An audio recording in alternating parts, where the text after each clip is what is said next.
Hi guys. तो आज हम डिस्कस करेंगे वर्डप्रेस पोस्ट्स।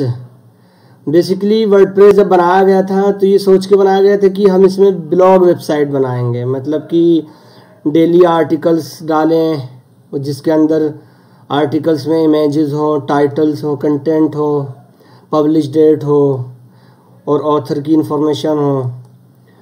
तो उस हिसाब से डिज़ाइन किया गया था। लेकिन आज की डेट में वर्डप्रेस में काफ़ी बड़े बड़े प्रोजेक्ट्स क्रिएट हो रहे हैं क्योंकि कस्टमाइजेशन बहुत हाई लेवल पे है। सो इसमें ई कॉमर्स वेबसाइट भी बहुत इजीली बन जाती हैं वर्डप्रेस में, वो कॉमर्स के थ्रू। तो अभी हम जो डिस्कस करेंगे वो करेंगे वर्डप्रेस पोस्ट। वर्डप्रेस पोस्ट होता क्या है? वर्डप्रेस को इस हिसाब से कैटेगराइज किया गया है कि वर्डप्रेस में आने वाली चीज़ें जो कैटेगराइज हुई हैं तो उनको हमने बोला है पोस्ट टाइप। तो पोस्ट टाइप वर्डप्रेस की जो डिफ़ॉल्ट पोस्ट है, जो डिफ़ॉल्ट पोस्ट टाइप है वो पोस्ट्स है, जहाँ पे हम अपने आर्टिकल्स क्रिएट कर सकते हैं किसी इवेंट्स के या किसी न्यूज़ के। अगर हमें न्यूज़ या इवेंट्स टाइप की कोई वेबसाइट बनानी है या फिर कोई ब्लॉग क्रिएट करना है तो उसके लिए हम यहाँ अपना पोस्ट मतलब अपने आर्टिकल क्रिएट कर सकते हैं।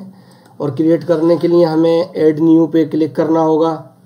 उसके बाद हमें यहाँ अपना टाइटल और जो भी हमें डिस्क्रिप्शन वगैरह डालना है, अगर हमें कोई पैराग्राफ डालना है तो हम पैराग्राफ वगैरह सेलेक्ट कर लेंगे, इमेज डालनी है तो इमेज सेलेक्ट कर लेंगे।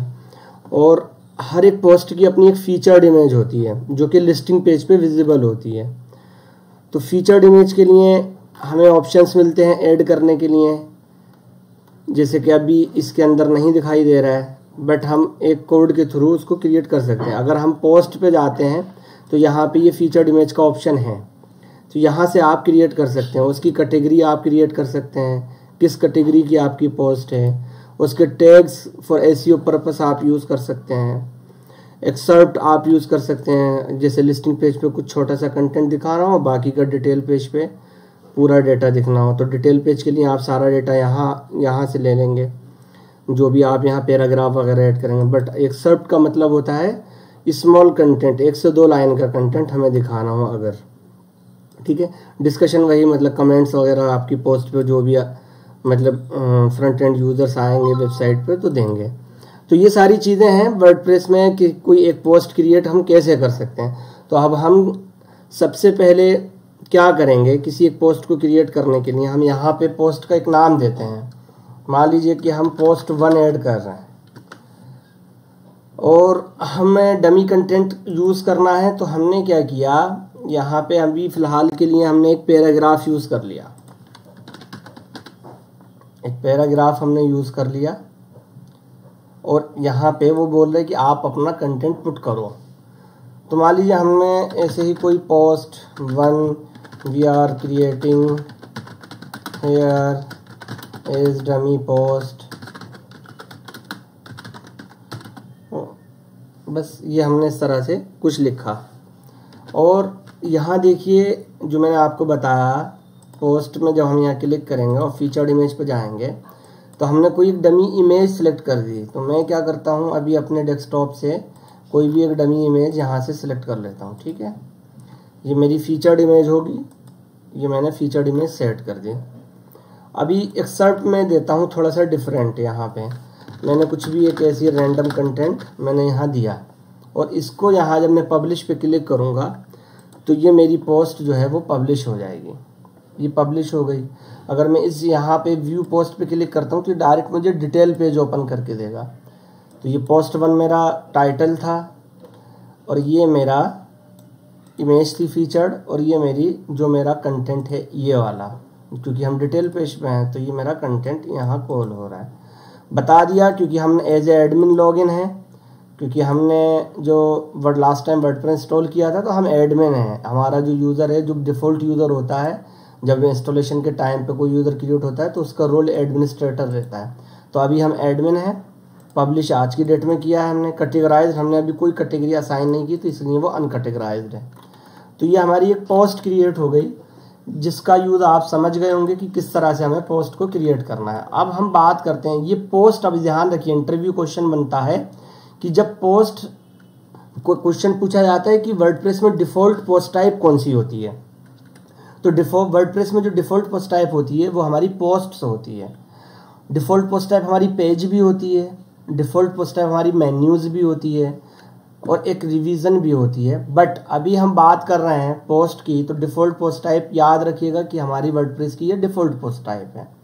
एक टर्म चलता है यहाँ पे जो अभी हम आगे पढ़ेंगे, बट अभी हम फिलहाल देखेंगे कैटेगरीज को। जैसे हमें किसी पोस्ट की कैटेगरी असाइन करनी है, अभी डिफ़ॉल्ट कैटेगरी अनकैटेगराइज्ड है तो वो बाय डिफ़ॉल्ट रहती है। अभी हम यहाँ पे दे देते हैं, मान लो टैग करके हमने कैटेगरी बना दी, और इसका जो स्लग होता है उसका मतलब ये होता है कि यूनिक स्ट्रिंग होती है वो, जिससे कि हर और एसईओ फ्रेंडली हमारे पेज को, हमारे यूआरएल को बनाने के लिए स्लग का इस्तेमाल किया जाता है, ताकि हमारा पेज स्लग जो है हमारा, जिस तरह से यहाँ पे इन्होंने ये यूज़ किया है टेक्सोनोमी इक्वल टू कैटेगरी, तो ये कैटेगरी एक तरह से स्लग है और ये सारा स्मॉल केस में होगा, मतलब कि लोअर केस में होगा, और इसके अंदर कोई भी स्पेस वगैरह नहीं होगा। स्पेस को ये हाइफन से या फिर अंडरस्कोर से मर्ज करते हैं, तो वर्डप्रेस में हाइफन से मर्ज करते हैं। जैसे अगर मान लीजिए कैटेगरी और इसके आगे कुछ लिखना हो तो इस टाइप से। बट अभी के लिए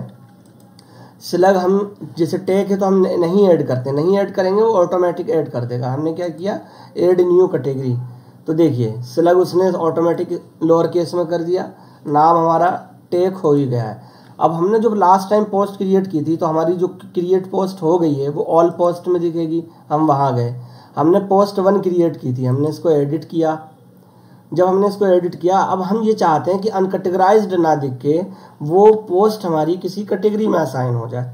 तो हमने क्या किया, यहाँ पे हम अपने कैटेगरीज में गए और हमने इस अनकैटेगराइज से अनचेक किया और टैग पे चेक कर दिया और इसको हमने पब्लिश कर दिया, फिर से अपडेट कर दिया हमने। अगर इसकी व्यू पोस्ट देखा तो देखिए अब व्यू पोस्ट जो है, अब यहाँ पे बाय एडमिन दिखाएगा, पब्लिश डेट दिखाएगा, बट कैटेगरी क्या है, टैग कैटेगरी है।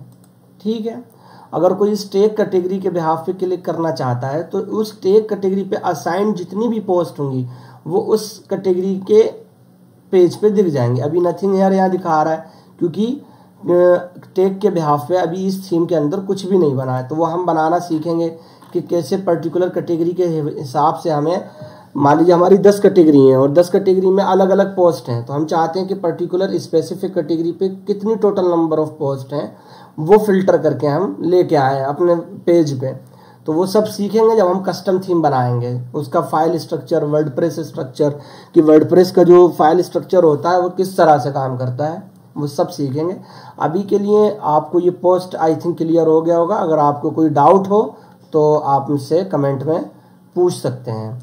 और अब हम आगे देखेंगे नेक्स्ट वीडियो में कि मीडिया का क्या यूज़ है और पेजेस हम किस तरह से इस्तेमाल कर सकते हैं, और पेजेस की टेम्पलेट स्ट्रक्चर क्या होती है, और हम एक कस्टम थीम बना करके इस पेजेस को समझेंगे कि पेज कैसे काम करता है, और यहीं से हम स्टार्ट करेंगे अपने वर्डप्रेस का डिफ़ॉल्ट स्ट्रक्चर।